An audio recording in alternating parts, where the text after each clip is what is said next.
Salut tout le monde, j'espère que vous allez bien. Aujourd'hui, on se retrouve pour une toute nouvelle vidéo. On va parler aujourd'hui de séries de livres. Aujourd'hui, nous allons parler dans le fond de la série La Mélodie de l'eau par Amanda Hocking, qui est une de mes auteurs préférées. Il s'agit de 4 livres que je vais vous présenter. Je vais vous dire dans le fond le résumé du livre, ainsi que les points positifs et les petits points négatifs que j'ai trouvés. Mais par exemple, c'est une série vraiment que j'ai adorée. C'est une série mythologique dans le fond qui parle des sirènes, ainsi que d'autres créatures un peu grecques. Qu'on va découvrir dans le fond au fil des livres que nous allons lire. Donc la série est publiée dans le fond aux éditions ADA au Québec. Puis elle est écrite par Amanda Hocking. Donc le premier tome, dans le fond, il s'agit de L'éveil. Le deuxième, Berceuse. Le troisième, Marée. Et le quatrième et le dernier, Elegy. C'est vraiment une série que j'ai appréciée. Au début, je savais pas trop quoi m'attendre de cette série-là. Alors, j'ai été voir, dans le fond, la bande-annonce que l'auteur a décidé de faire pour cette série-là. Vraiment, j'ai vraiment adoré la bande-annonce. Je vais vous mettre le lien de la bande-annonce dans la barre d'infos. Si vous voulez aller la voir pour avoir un petit peu plus de contenu, justement, pour savoir si vous êtes prêt à lire le livre ou non. Mais on va commencer tout de suite avec le premier tome, L'éveil. Donc en premier, nous allons trouver dans le fond Gemma et Harper qui habitent dans la ville de Capri. Elle habite dans le fond avec son père dans leur maison. Elle a une mère, sauf qu'il y a un accident et sa mère s'est retrouvée dans un hôpital psychiatrique. Elle se souvient pas dans le fond de ses anciens souvenirs, à peine si elle se souvient dans le fond de Gemma et Harper. Donc on retrouve Gemma dans le fond qui est l'une des personnages principales. Gemma qui est une fille studieuse, elle va à l'école, elle prend des cours de natation, elle aime aller nager dans le lac près de chez elle. Par conséquent, il y a 3 jeunes filles qui sont pas tellement gentilles. C'est des filles, dans le fond, super belles. Elle accroche tous les regards de tout le monde, dans le fond, dans la ville. Et finalement, Gemma va découvrir qu'elles ne sont pas ce qu'elles pensent être. Elles sont des sirènes. Sauf que, un bon soir, les 3 filles, dans le fond, Pen, Lexi et Théa, vont inviter Gemma à aller à une fête qu'ils ont organisée. Le lendemain matin, Gemma va se retrouver, dans le fond, toute seule, dans un état misérable, et aussi elle va se retrouver qu'elle a des pouvoirs assez mystérieux et va découvrir qu'elle est devenue une sirène parce qu'elle a bu une potion que les sirènes boivent pour en devenir une. Donc Gemma se réveille avec des pouvoirs assez intenses, elle est plus forte que jamais, plus rapide et beaucoup plus belle qu'elle ne l'était avant. Sauf que ses pouvoirs ont un prix, elle devra choisir si elle reste avec sa famille ou bien elle va avec les 3 autres sirènes pour continuer la lignée de sirènes. Par conséquent, si elle n'y va pas, il va arriver quelque chose à leur famille dans le fond est en danger, ainsi que ses amis. Du coup, Gemma n'aura pas d'autre choix de continuer avec les sirènes, et c'est ainsi dans le fond que le premier tome, on explique un peu qu'est-ce qui se passe dans la vie des sirènes un peu. On n'apprend pas beaucoup, mais en fait c'est que c'est un bon début de lecture, toujours aussi accrochant. Amanda Hocking est capable de nous garder en haleine tout le long du livre. Il était tellement bon que, si je me souviens bien, je l'ai lu en 2 jours seulement. Il est pas très épais, puis les écritures aussi sont pas très grosses, on peut dire. Mais vraiment, Amanda Hocking a fait un très bon premier roman pour cette série. Et vraiment, j'ai vraiment adoré la plume de l'auteur. Toujours des mots aussi faciles et simples, sauf qu'elle est capable quand même de nous garder en suspense jusqu'à la fin. Alors comme premier tome, vraiment, c'est vraiment incroyable, mais c'est un bon début de série justement. Pour le deuxième tome, dans le fond, on retrouve Berceuse, encore une fois avec les aventures de Gemma et Harper. Maintenant, dans ce deuxième tome-là, on va découvrir dans le fond que Gemma est partie avec les 3 autres sirènes, et que Harper est un peu déconcerté à cause de ça justement, et va tenter de découvrir où est-ce que Gemma est partie dans le fond pour aller la retrouver. Il faut savoir que Gemma et Harper ont toujours eu ce lien entre 2 sœurs. Si Gemma se fait mal, elle ressent, elle n'a pas de pouvoir, mais elle a vraiment quelque chose en elle qui fait qu'elle est capable de découvrir qu'est-ce que Gemma est quand même en train de faire. Par conséquent, Gemma est partie avec les sirènes, oui, sauf que elle doit se nourrir pour rester en vie. Gemma ne veut vraiment pas se nourrir dans le fond d'un humain, et elle doit tuer un garçon justement pour ça. Du côté d'Harper, elle va se lier dans le fond avec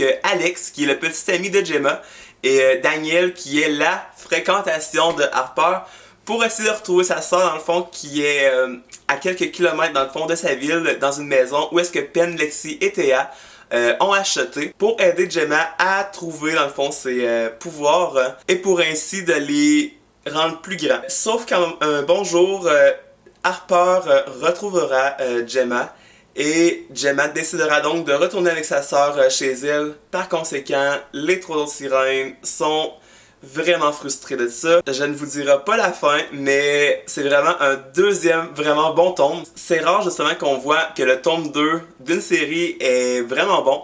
Habituellement, on découvre tout le temps que le deuxième tome est un petit peu plus plate que les autres. Mais vraiment, le deuxième tome est super bon, comme le premier. Moi, j'ai vraiment adoré. Encore une fois, pas très grand, pas très gros.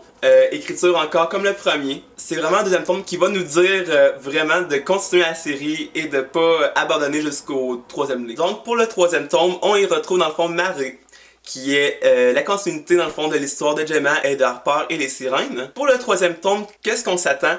C'est que les réponses que Gemma voulait trouver, soit briser la malédiction, ont été dévoilées. Elle a été capable de trouver qu'il y existait un parchemin, un rouleau comme on appelle, où est-ce qu'on peut briser la malédiction, et c'est une des sirènes qui lui a donné, mais on ne sait pas encore pourquoi. Je vais pas...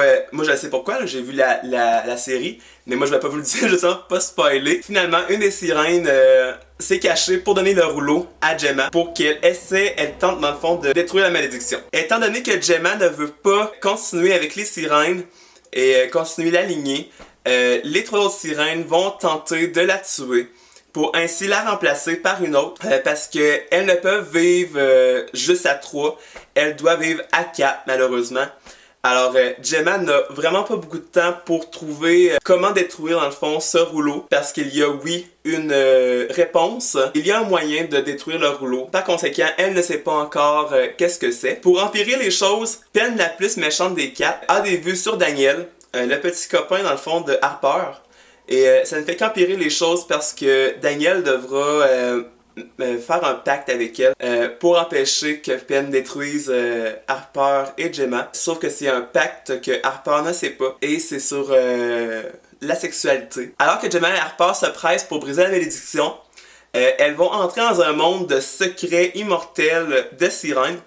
Elles vont fouiller dans le fond, dans le passé des trois autres sirènes, qu'est-ce qui s'est produit, leur histoire, pourquoi elles sont devenues sirènes justement. Elles vont découvrir des choses qui sont incroyables. Il va y avoir des dieux grecs dans la mythologie. C'est super le fun à savoir justement. Pour la fin de l'histoire, elle est assez troublante je vous dirais, parce qu'il y a une des trois sirènes n'est pas ce qu'on pense.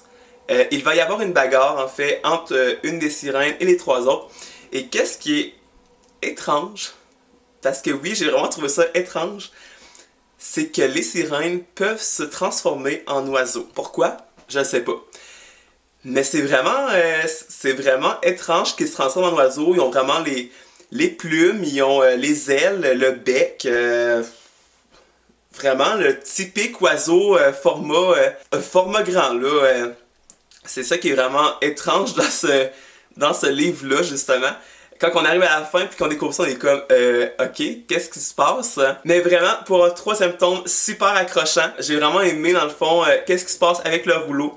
On découvre beaucoup de choses justement que Gemma ne sait pas encore. Elle va se lier justement avec une des sirènes qui lui a donné le rouleau. Je vous dirai pas c'est qui parce que je vais pas spoiler justement si vous voulez le lire, parce que c'est vraiment une série que je vous dis de lire. Pour un troisième tome, il est excellent. Et finalement, pour le dernier et quatrième tome, nous avons Elegy, qui est le tome final de cette série. Nous retrouvons l'histoire de Gemma et Harper. Gemma qui est sur le point de découvrir comment briser cette malédiction de sirène, sauf qu'elle ne pensait jamais que ça allait être aussi dur, parce que on dirait que le rouleau est indestructible. En fait, c'est que le rouleau est protégé par une ancienne magie, et il faut justement un mélange, une potion, on peut finalement détruire ce rouleau-là qui mène dur la vie de Gemma. Par chance, la quête de Gemma l'amène avec une personne qui pourrait peut-être l'aider à justement briser cette malédiction-là. Et c'est la même personne justement qui a jeté dans le fond le sort, la malédiction sur Pen et les deux autres sirènes il y a des milliers d'années. Par la suite, Gemma va entrer dans un monde qui est l'un des mondes les plus troublants. Elle va découvrir des secrets sur la vie de trois autres sirènes. Gemma ne pensait jamais que ça allait être aussi énorme comme malédiction. Même pour nous aussi, on se sent vraiment là, comme dans un monde mythologique vraiment intense. Gemma devrait continuer dans le fond à chercher cette réponse à cette malédiction. Même si Harper de son côté, parce qu'elle est rendue à l'université, elle essaye dans le fond avec un de ses professeurs de méthodologie pour essayer de tenter, dans le fond, de trouver une réponse à cette malédiction-là. Et qu'est-ce qui est vraiment étrange, c'est que pendant que Harper essaie de découvrir qu'est-ce qui se passe avec ce rouleau-là, elle découvre dans le fond que le Red Bull fait en sorte que les écritures sur le rouleau deviennent comme flamboyants. J'ai vraiment trouvé ça drôle parce que, je sais pas, j'ai vraiment trouvé ça drôle que le Red Bull fasse cet effet-là sur le rouleau. Et finalement, on découvre pourquoi que ça fait ça à la fin du tome. Et à la fin de ce tome-là, on espère que Gemma redeviendra humaine, sauf qu'il se passe quelque chose d'autre. Ça prend une tournure quand même assez différente, mais l'histoire se termine très bien. Qu'est-ce que j'ai pensé un peu de ce quatrième et dernier tome-là? Je vous dirais que les 100 premières pages, j'ai eu de la difficulté à les lire. Pourquoi? Je trouvais qu'un peu ça tournait en rond. J'ai trouvé ça un peu dommage parce que j'avais adoré les trois autres. Et le quatrième, je trouvais que ça tourne un peu en rond. Il recherche un peu encore les réponses des rouleaux. Puis il se passait pas tant quelque chose de phénoménal que je trouvais comme waouh, c'est vraiment cool. Puis finalement, quand on parle justement ces pages-là, l'histoire prend une tournure vraiment intéressante, super le fun à découvrir et à lire. Vraiment, c'est un magnifique quatrième tome, même s'il y a un peu des défauts. Et je vous dirais que c'est vraiment celui-là que j'ai trouvé des défauts un peu dedans parce que les autres sont vraiment uniques. Le quatrième tome, justement, il y a quand même une belle fin. J'ai vraiment aimé la tournure de cette finale. Et je trouve ça dommage un peu que la série s'est finie parce que c'est vraiment une série que j'ai adorée. Je trouve vraiment que c'est une série agréable pour les personnes qui aiment la mythologie, qui aiment les sirènes, un peu les dieux, les grecs. C'est vraiment amusant de découvrir un peu qu'est-ce que Amanda Hocking a créé. Et c'est vraiment une série que je vous recommande justement à cause de ça. Les points positifs, vraiment, c'est l'écriture très fluide, vraiment amusante à lire, toujours du suspense, l'histoire est mordante, on s'y attache, on s'attache aussi aux personnages. Tandis que les points positifs, je vous dirais que c'est dans le quatrième tome, un peu de longueur. Mais mis à part, je trouve vraiment que c'est vraiment une série coup de cœur, je vous dirais. Je donne une note de 4 sur 5. J'aurais donné un 5 sur 5, mais les 100 premières pages de, dans le fond du quatrième tome, ça m'a un peu déboussolé, je trouve ça plate un peu. Je les lis en une semaine et je vous dirais que j'ai vraiment de la difficulté à le finir justement parce que après les pages-là, dans le fond, c'est vraiment le fun et à lire, c'est puissant. Alors, c'est vraiment une série que je vous conseille et que j'espère que vous allez découvrir pour ensuite me parler un peu de vos impressions. Bref, cette vidéo est terminée. J'espère qu'elle vous aura plu. Merci beaucoup à tous ceux qui m'ont suivi. On a dépassé dans le fond les 100 abonnés, c'est super cool. N'hésitez pas à laisser un thumbs up si vous avez aimé cette vidéo et de s'abonner dans le fond si vous voulez continuer avec moi l'aventure. Et également, ça va m'indiquer si je continue à faire des vidéos parlons série comme celle d'aujourd'hui. Alors un grand merci à tous pour votre soutien, vos commentaires et vos messages. Et on se retrouve la semaine prochaine pour une toute nouvelle vidéo. Bye bye.